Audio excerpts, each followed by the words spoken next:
Your arrival time, how far out are you? We're 2 minutes. Okay, 2 minutes upon arrival. I'm going to have the trauma team respond and receive your patient.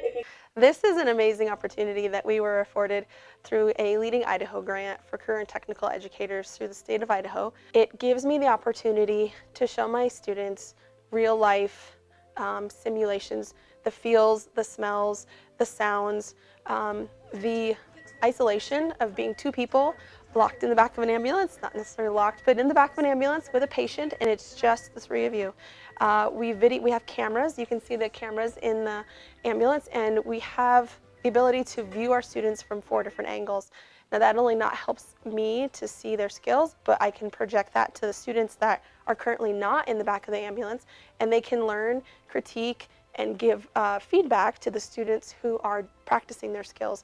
Now that only not helps the students that are practicing, but it helps the students who are sitting in the classroom see their classmates and see the skill from an outside view and be able to make notations as to what they could give as a recommendation to be better, or what they're doing really well. I think it's really realistic, and I think it'll help us prepare just for the feel of it, definitely. So yeah, I really like training them. I think it's a great tool, and it helps with the social aspect as well, because you get to work with different partners and get a different experience with everybody.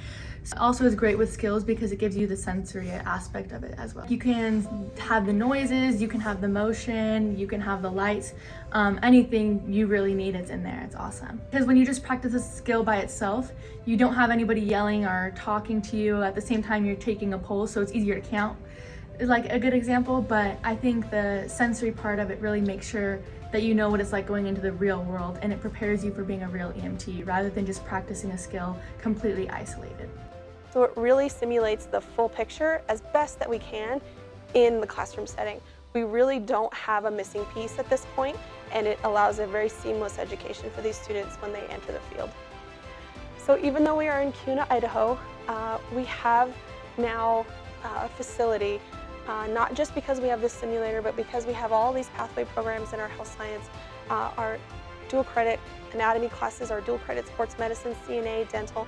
We have a facility that not many students are afforded the opportunity to have nationwide.